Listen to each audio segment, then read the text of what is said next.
Hello and welcome to the Sailing and Cruising the East Coast of the United States podcast. I'm Bela Musits. And I'm Mike Wasserman. Hey, Mike, have you ever thought about building your own sailboat? I'm not talking about like a 12-foot dinghy, but I'm talking like a real serious sailboat, like a 12-meter catamaran.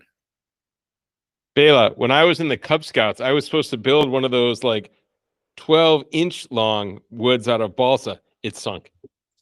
So yeah, no, this is way out of my range of abilities, but I'm fascinated to hear the answer to this question about building your own sailboat. Can you do it? What do you got today? Yeah. So today's guest is Dave Neilson, and Dave and his wife have been building what's called an Arrow 1201 for the past 3 years. This is a 12 meter. So 12 meter is 38 feet long catamaran. And it's a serious boat, and it's sold by a company that sells these kits. So they sell you basically the hull parts, the parts for the hull. They've been working on it for the last 3 years. And so Dave and I just had this great conversation about that experience, how it went, what he's learned, and they're getting close. He plans to launch her this summer.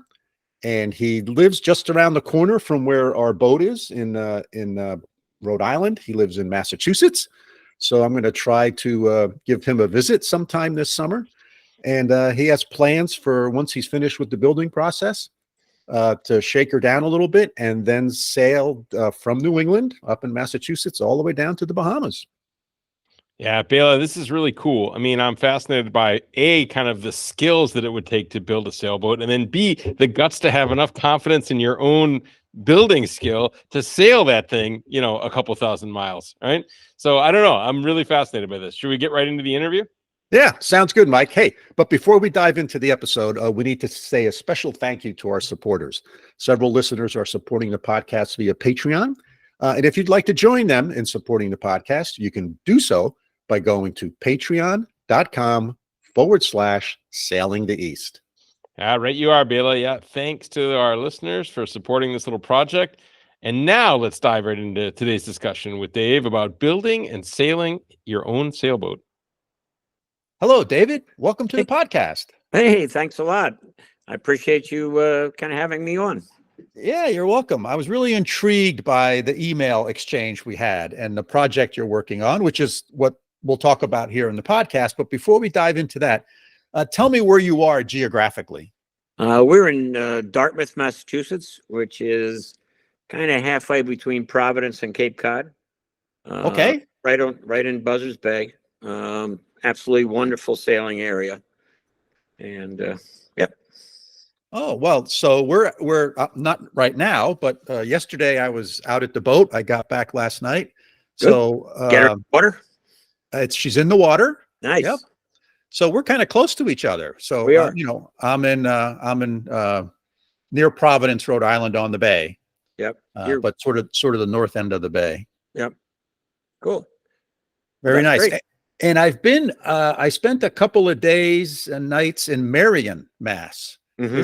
Is that close to you? It is. It's probably, the way the crow flies, maybe 10, 15 miles. Okay. Yeah.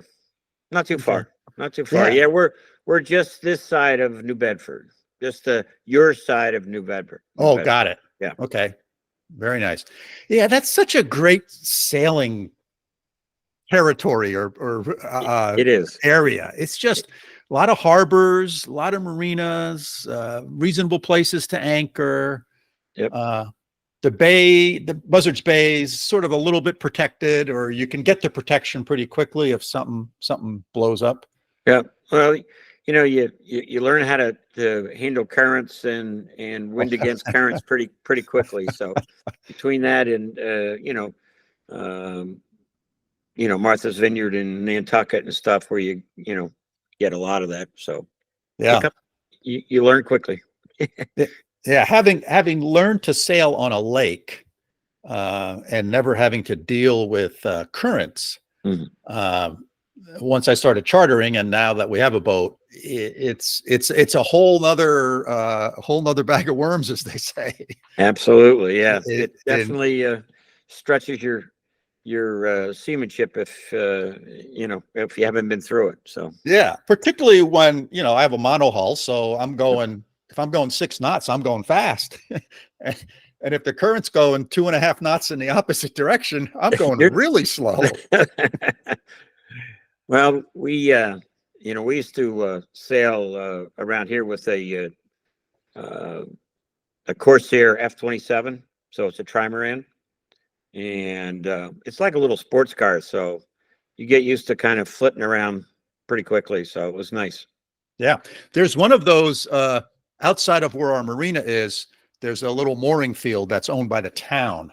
And I'm pretty sure it's one of those Corsairs that's Mhm. anchored out in that mooring field. Okay. And just sitting there, it looks fast. Yeah, it's pretty. They're a lot of fun. To me, they're like little sports cars. Yeah. Yeah. So what intrigued me about the email you sent me, it was you told me that you're in the middle of, or I should say near the end of, a pretty significant project in building a pretty significant sized catamaran. So talk to us a little bit about sort of what that is. Well, I mean, a lot of people ask, why would you build a boat, when you can buy a boat? The problem I had is, because I had that Corsair F-27, I enjoyed the speed part of it. And when you get to production catamarans, they're pretty much heavy platforms for, partying. Yes. And that's not what, so we ended up renting one, and my wife liked the idea. I just had trouble sailing it because it was, it was painfully slow. Yes. So when I started looking around, I really couldn't afford a performance cat. There are a few of them around, not many, but there are a few. But they start, 7 figures on, and that's not my budget. Yeah. So that's when I started looking at, boats that, I got onto a situation where I found out there were kits that you could do, and I'm pretty handy with my hands, and I'm a mechanical engineer by training, so I enjoy that stuff. And we looked around, and I said, here's something that I can afford that will be fun to sail and give us the same effect that we want. My wife and I wanted to do some cruising. And Yes. so it solves both problems. Yes. And Yes. So you said you're a mechanical engineer. So am I. May I ask where you went to school? Drexel. Oh, okay. Yep. Very nice. In the Philly area. Yeah, that's in Philly. Yeah, very Yep. great. Ah, super. So we have something else that we are sort of have a common bond on. Yeah. We'll have to go doing some sailing together. Yeah, I would love that.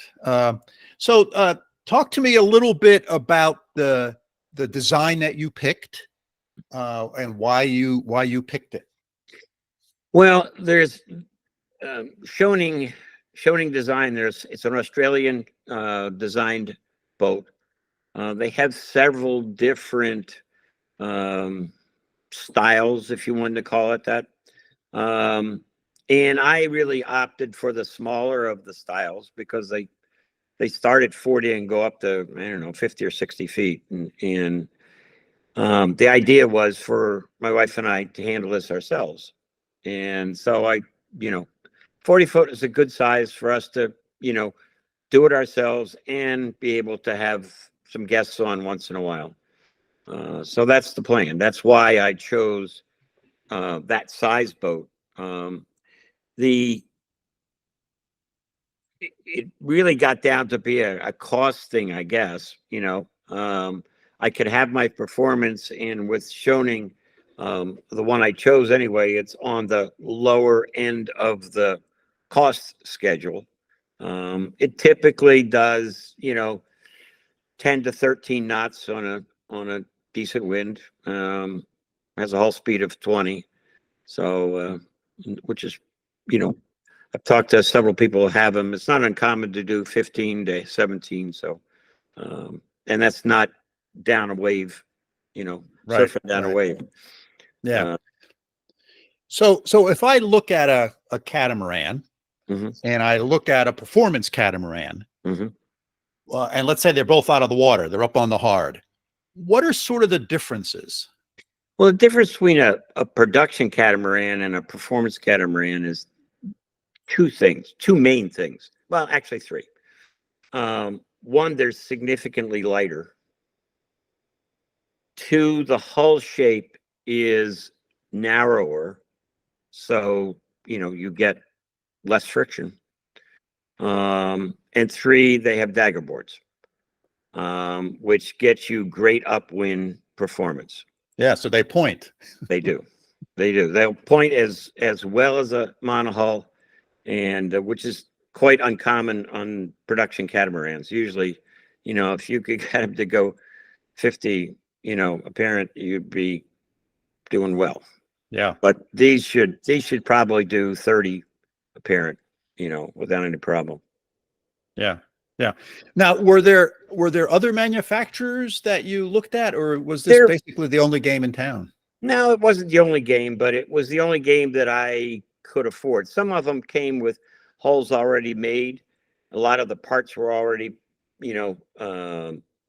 formed, and they were just significantly higher, cost.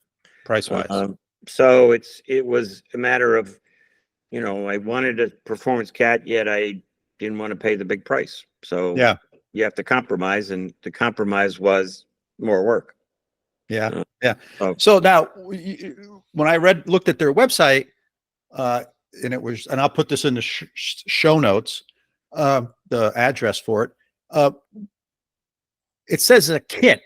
Mhm. So what does that mean? Do they ship a whole bunch of parts to your house, or? Well, kind of. Ours is a the structure of the boat itself is a non-porous or wicking foam, and two fairly heavy, thick layers of fiberglass on either side, and they're bonded together. Okay, so basically, if you would think of it, it looks like you would assemble it like you would a plywood boat, but you don't have the wood involved.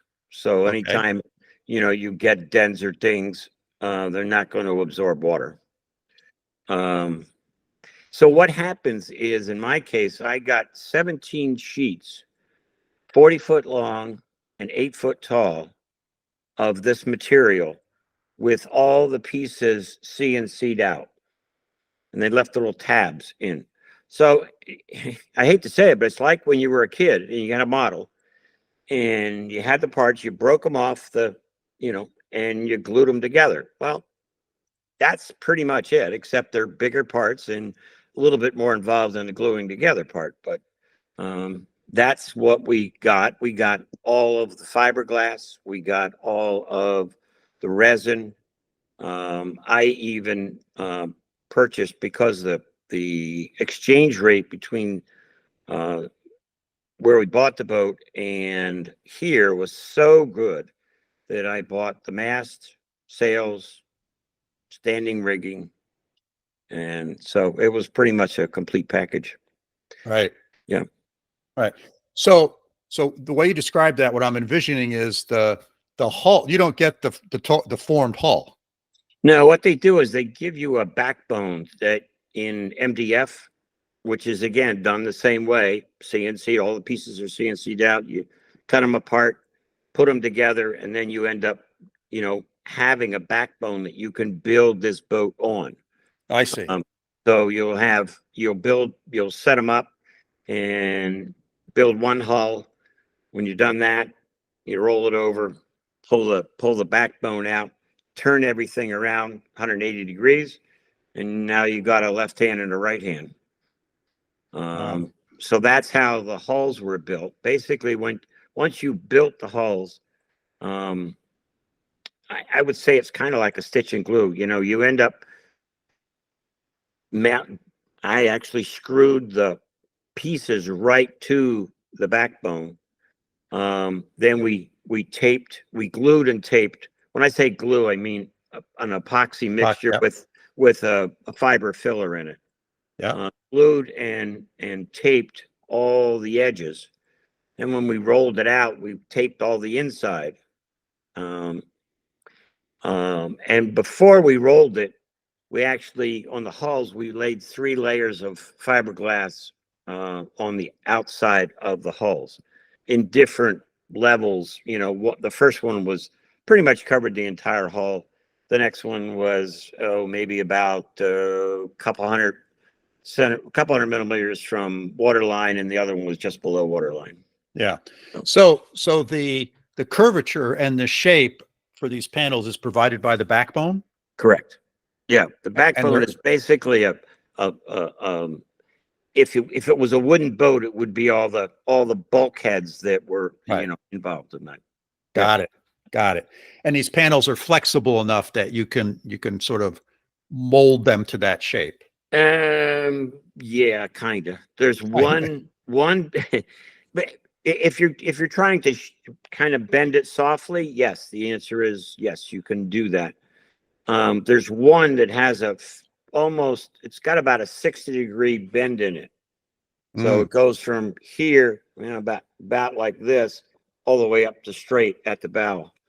And that one was challenging, very, very challenging, because it didn't want to go. We had come-alongs on both the top and the bottom piece, and then got it to where we want, and then we had to inch it, over, get it in place.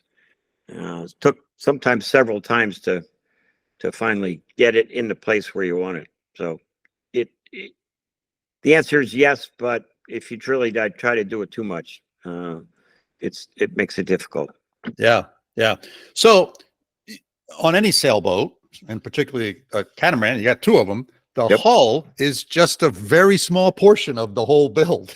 It is. Well, it's kind of interesting because the before we built the hulls, the cabin top needed to be, supposedly what they wanted you to do was build the cabin top after you've got the hulls and the bridge deck together, when things are pretty well along. My problem is I didn't have a gantry to get it in. So we ended up building the cabin top first. We raised it up because we built like a Quonset greenhouse type thing. And we raised it up and held it up into the rafters for about 1.5 years while we built the rest of the boat, and then lowered it down on top. So yeah, it's there's a lot more involved than just the hulls. Yes. Yeah. And so I'm just thinking about the build process here. So you said you made the cabin top, you made the hulls, and then did you fit out everything inside before you attached the cabin top? Well, yes. Well, no.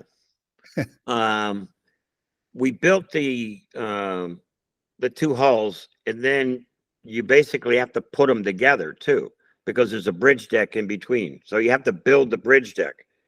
Once the bridge deck's complete, we ended up fairing the bottom, because that would be extremely difficult to fair underneath when you're, sanding underneath. And so once we did that, we laid the bridge deck flat, and then brought the hulls in, and make sure they were 3-way. Everything was plumb and parallel. And then once we did that, we put bulkheads. There's 4 major bulkheads that hold this 2 sides and the bridge deck together. That gets all put in place, and then you start building out each of the hulls with no cabin top on it. Right. And once those are built out, then you can lower the cabin top and then continue with some of the interior work. And are the bulkheads, are they also the same way, sort of pre-cut CNC? Yes, but because they're so big and big both ways, and I guess the fact that they didn't want to waste a lot of you know composite board, you had to assemble those as well, because they were basically two pieces and you added a piece in the middle, so Got you it. glued everything together.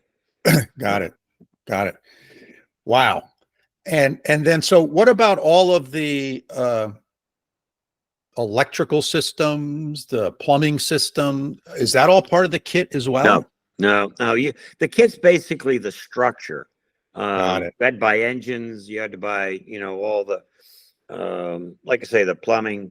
We have a water maker and we have a diesel heater that also does hot water and interior heating, because we'd like to take it a little farther north as well. Yeah. So that means you can pretty much design the interior sort of to your liking.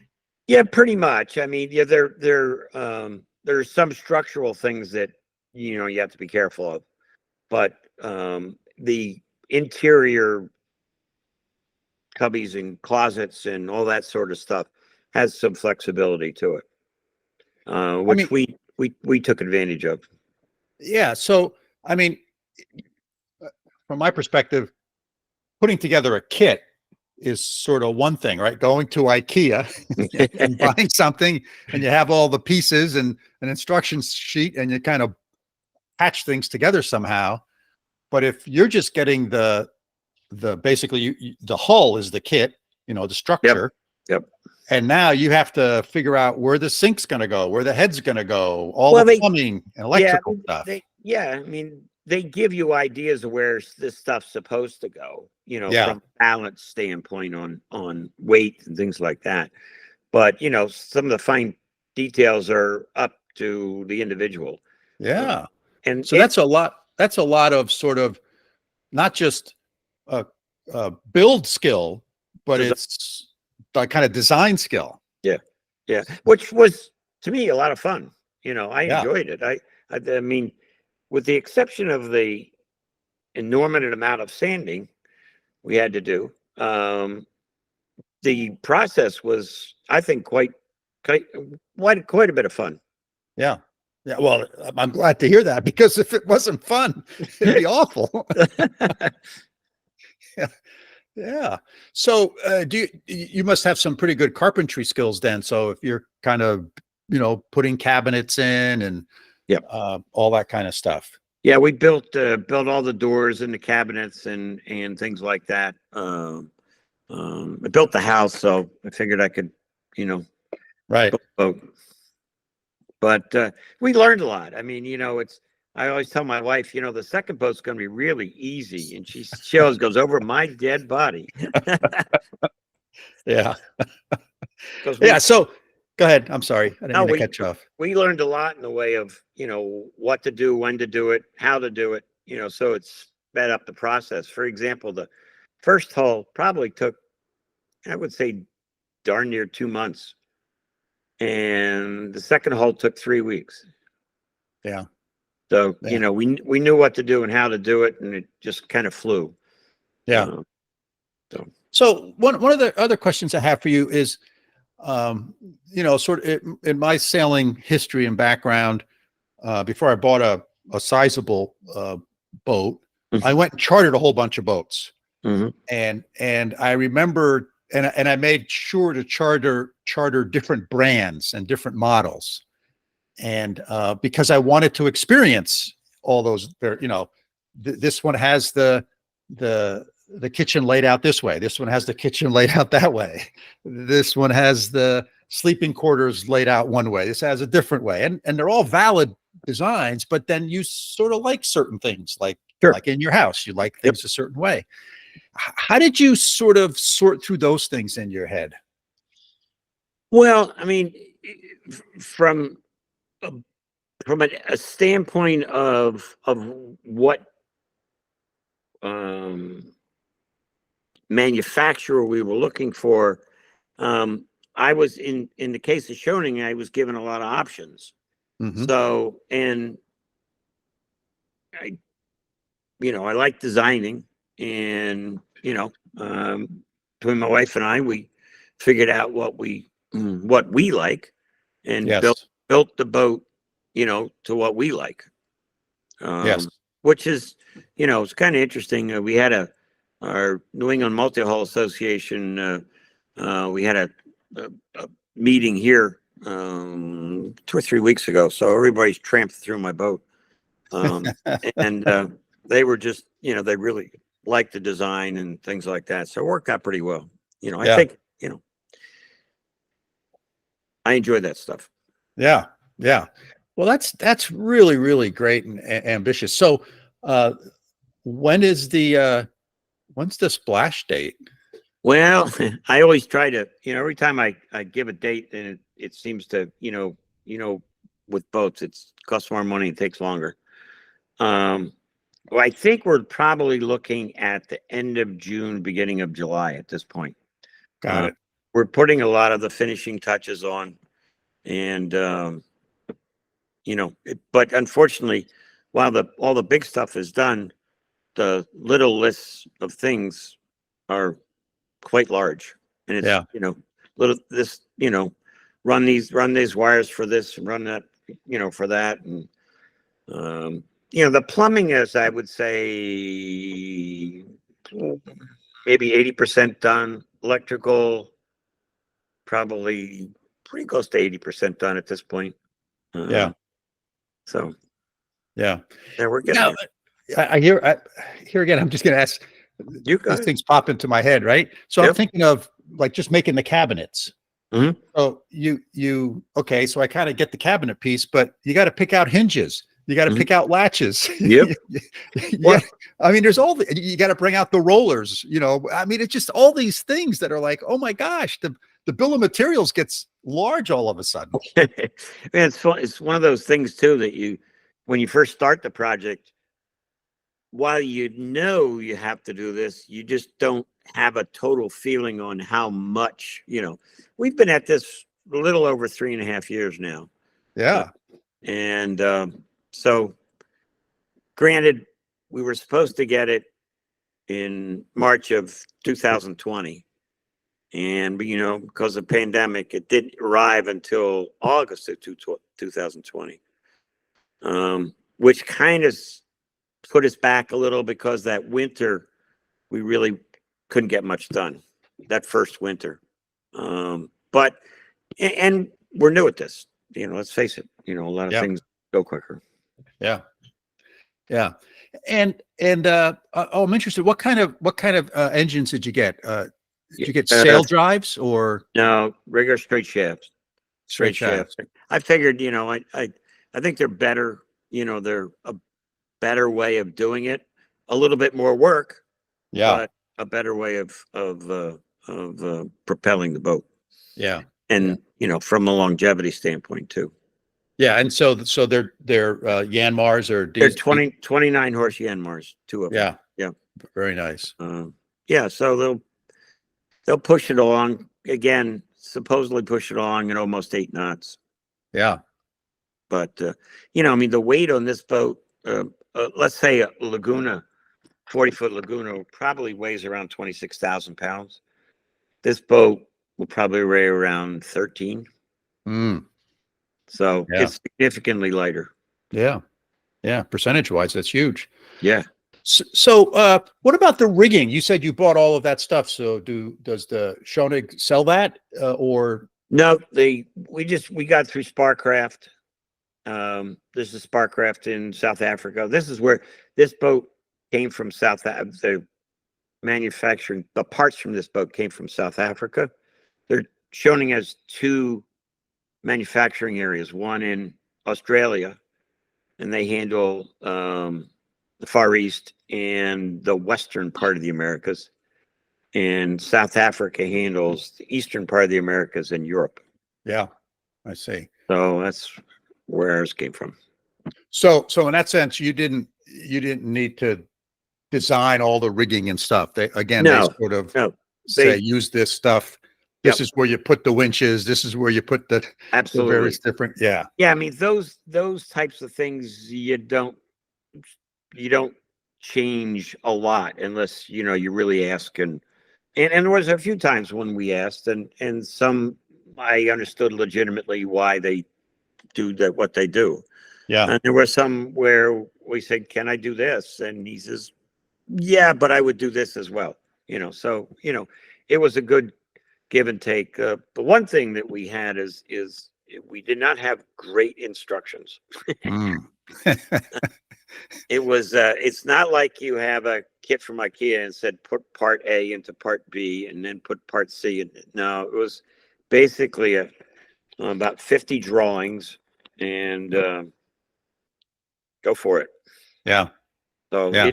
it was a challenge, but we finally kind of worked through the my understanding of how they were trying to set it up. Yeah. But yeah. And what here again, I think about my boat and I'm thinking about all these different things in my boat. What about things like, cushions? Well, luckily my wife's quite a seamstress, so she did all the cushion work.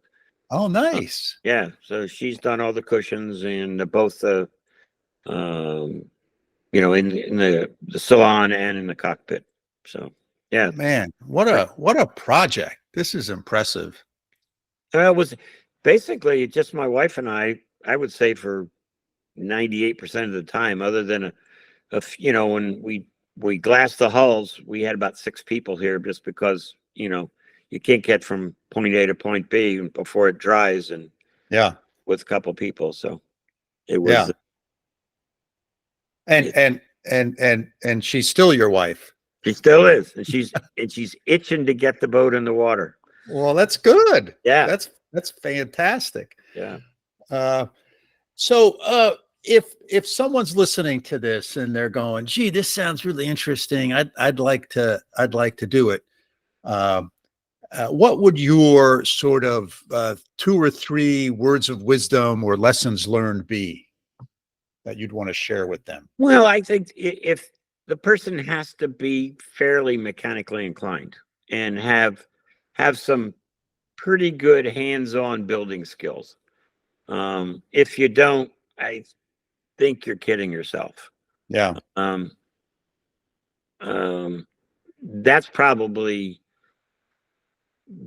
the one major one that I would say. I mean, if you're looking for a project and you are interested in a fast catamaran, go for it. Yeah.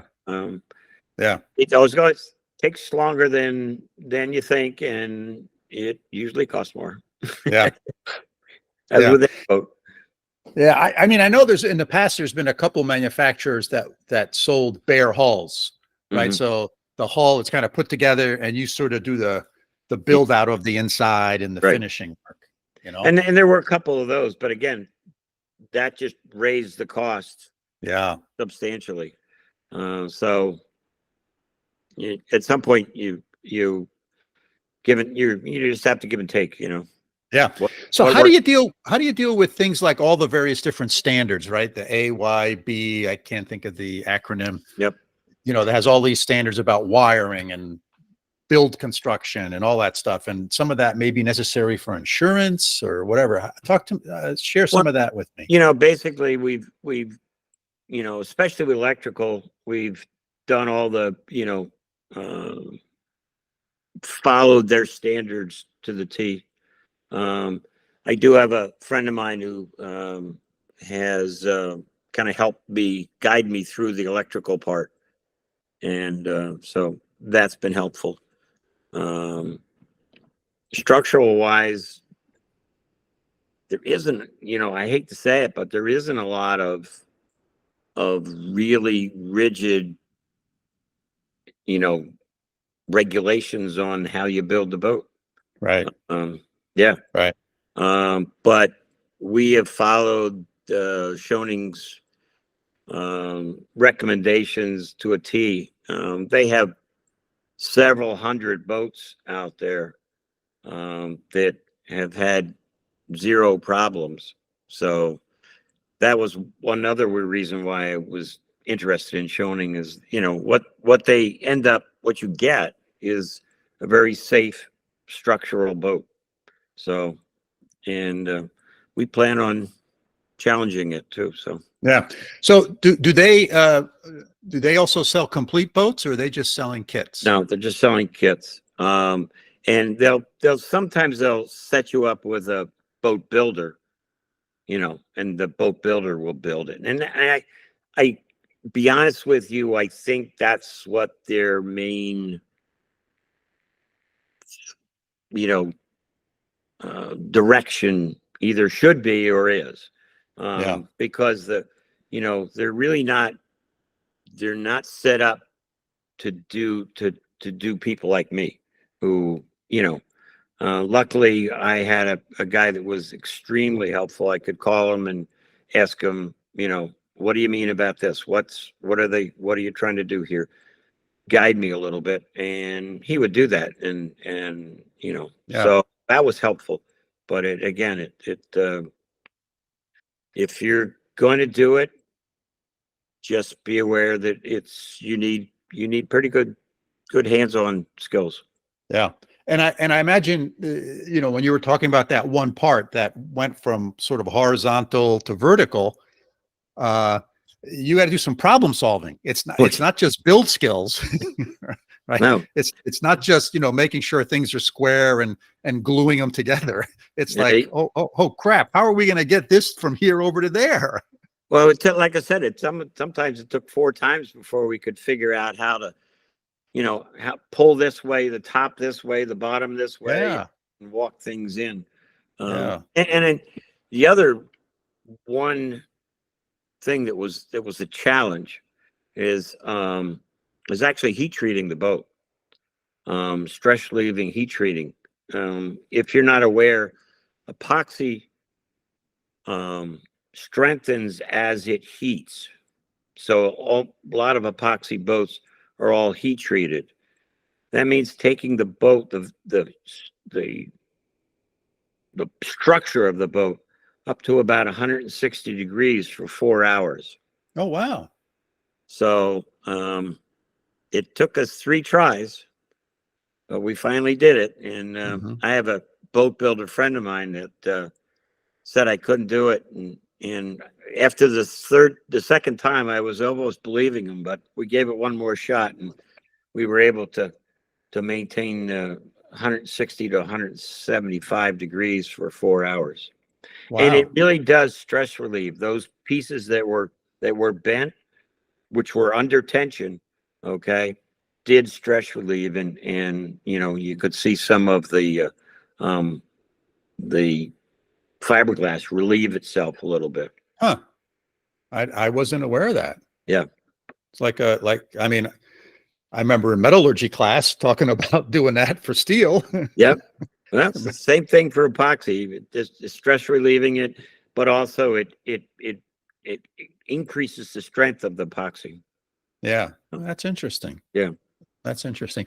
So, let's switch gears a little bit here and talk a little bit about your sort of sailing background and how you ended up in this wonderful project. Well, I've been around boats my entire life, power boats and sailboats. I started out with power boats, sailed dinghies for a while. Then the kids were growing up and they wanted to, go skiing and stuff like that. So we went back to power boats. And then I got to the point where they were pretty much gone, or, got to the point where they were on their own. And I decided that we were going to do some sailing, and a friend of mine introduced me to multi-hulls, and I was like, oh, this is fun. So that's when I got into, I purchased a Corsair and sailed that for, probably 8+ years, and had a ball.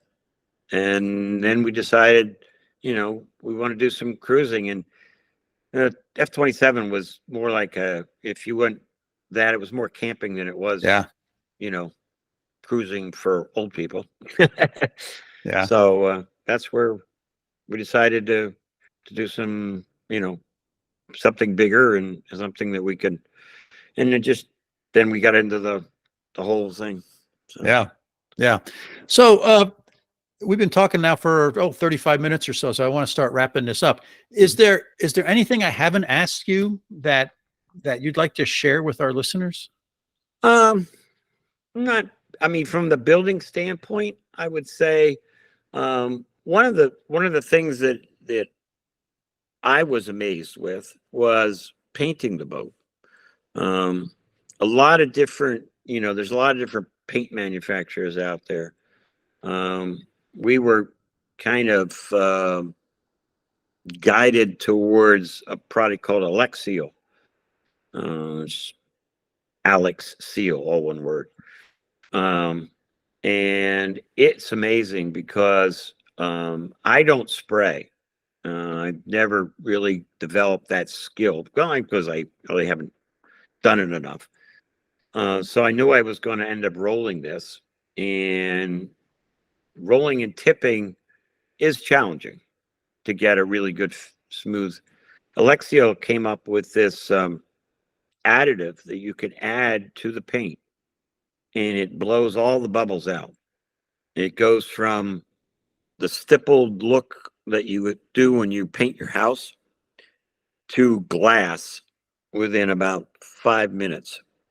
Wow. And the boat actually looks like it's been spray painted, and it was all painted with a 4-inch roller. Wow. So if people are going to even not to build a boat, but to repaint a boat, Yeah. I would highly recommend that. It's not cheap, but it comes out like you sprayed it. It's unbelievable. Yeah.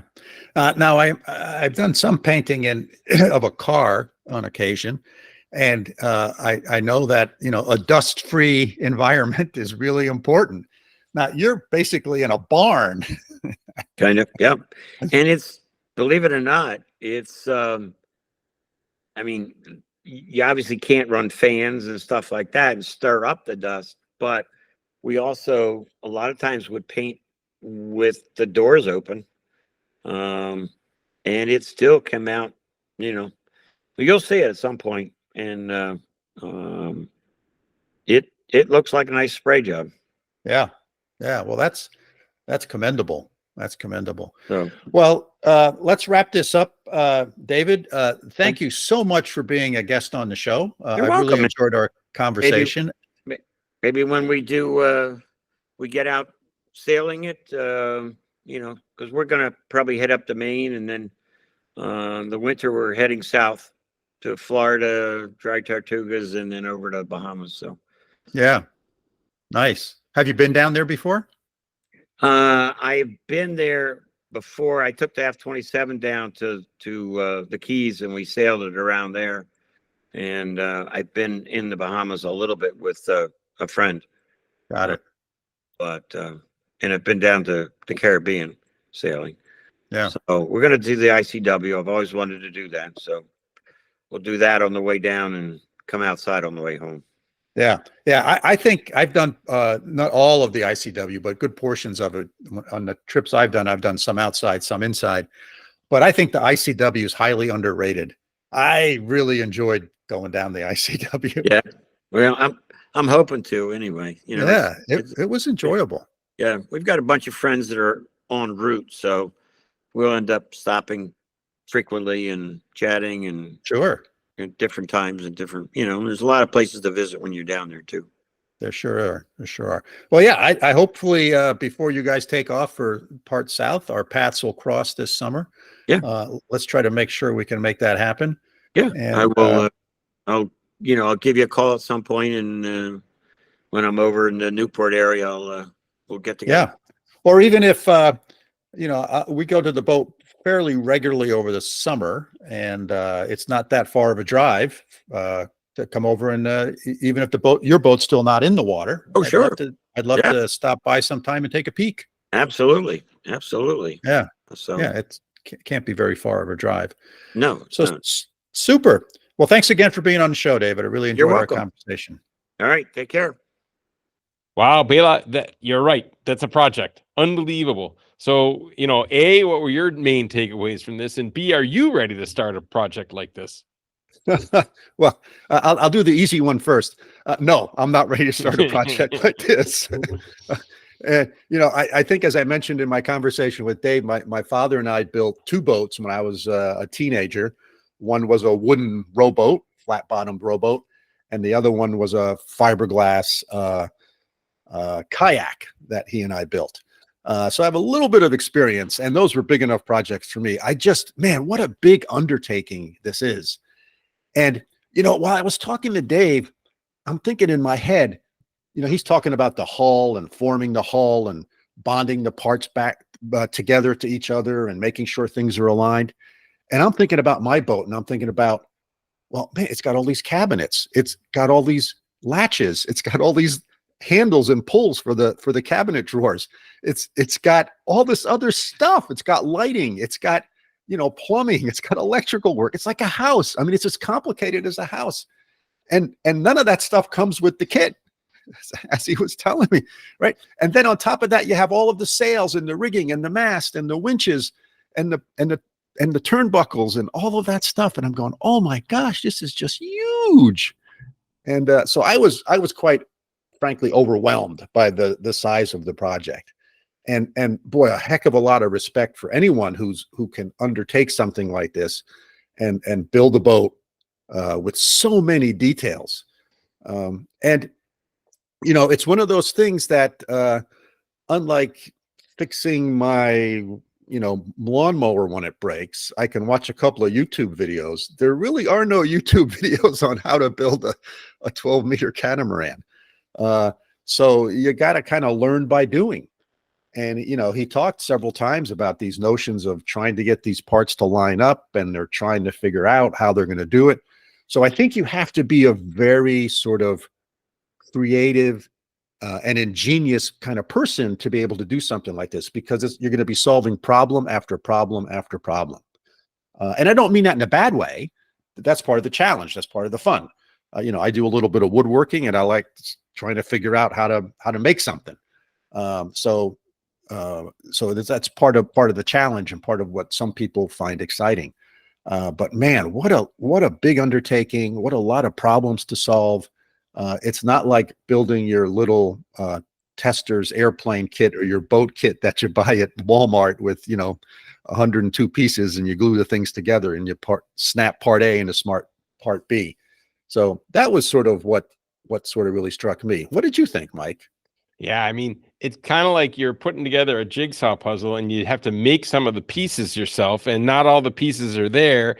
And the thing's got to sail in the water. It's like you're drilling holes in something, right, that you don't want to sink in the middle of your trip. So I think, yeah, sure, the engineering training helps, but this is still, to me, a monstrous project in a cool way. But, I guess on the other hand, people have been building boats for over 1,000 years, right? I'm sure, right? So, right. I mean, it can be done.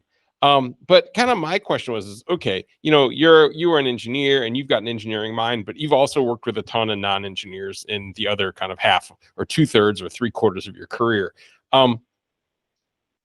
Beyond what David said, what are kind of the skills that if you wanted to build a boat and you were like me, a non-engineer, what type of skills do you think are most critical? So the first question I would ask you is, what other things have you built? Yeah. Right. Yeah. So some experience matters. Right. What other things have you built? And if the answer to that question is nothing, or something I bought out of IKEA and I put together, I think you gotta have some experience in putting things together and building things, whether that be from a kit or whether it be from scratch. You have to have sort of basic fundamental skills that, for example, a carpenter would have. How to measure, how to measure, as they say, measure twice, cut once. How to measure, how to make sure things are square, how to cut things on a saw. and you got to have some gluing experience or fastening experience. How do you bolt things together? How do you hold things? Oftentimes, when I make stuff, wooden things, I actually have to build a fixture to hold the thing I'm going to build so that I can assemble it or glue it together. So sometimes you have to build something that's just a tool because it's holding something or it's aligning something for you. So that'd be my first question: is what things have you built? And in the case of a boat, again, it's like a house, right? It's not like my rowboat, which is just basically carpentry that we built. This has plumbing. So have you had any experience with plumbing? Have you had any experience with electrical stuff? And on a boat, the electricity is actually a little more complicated than a house, because you have at least on my boat, I have a 110 volt system, just like my house does. I also have a 12 volt system, right? So when I'm on the battery, so you actually have two systems that you have to figure out how to manage. And so and plus then there's a fair amount of electronics. If you're going to have an autopilot, if you're going to have a navigation system, if you're going to have a GPS system, you got to have some of those skills. So it's a real broad spectrum of skills here. And again, many of these things, once you've done it once, the second time is a lot quicker. And the third time is even faster, because that first time you're learning and you're saying, oh, this is a lot easier. And it's just like in any other job, people who've been doing it for a while develop tricks and shortcuts and little techniques to make the job not only easier, but to make it have a better outcome.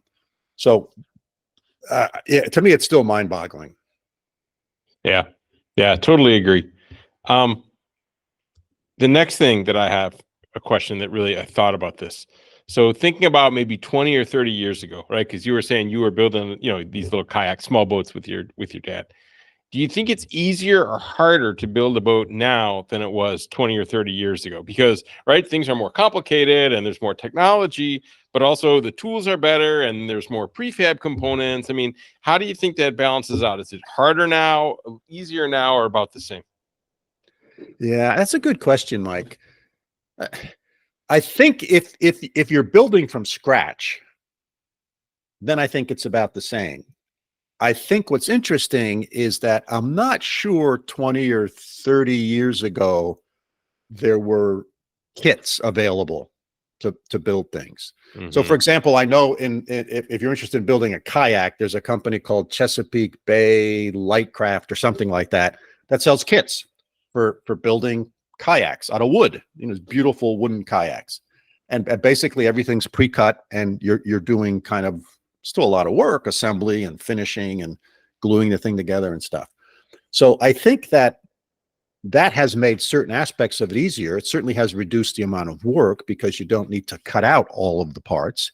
And as Dave was talking about in the kit that he got, the whole panels are sort of pre-cut. So I think that makes it easier.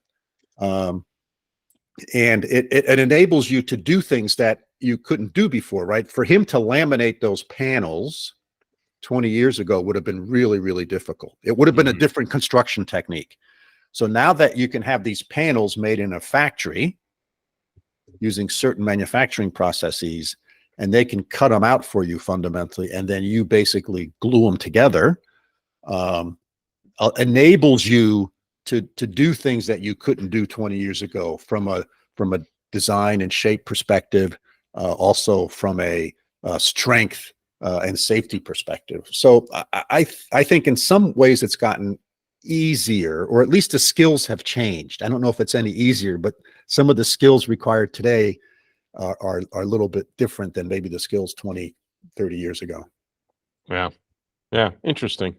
But still, I think we both agree, right? Momentously challenging project, but I'm sure really rewarding. It'll be great to do a follow-up. I mean, yeah, I hope you can go and visit and see kind of how it's coming along. And then I think a follow-up with how did it feel to get that thing in the water, and how did the first trip go, and kind of all that stuff would be fascinating for me and for hopefully our listeners too. What do you think? Agreed. Should we wrap this one up, Mike? Sure. Well, listeners, thanks for joining us for yet another episode. We hope you found the conversation interesting and thought-provoking. As always, if you have questions about what we've discussed, please feel free to get in touch with us. Our email is sailingtheeast, that's all one word, @gmail.com.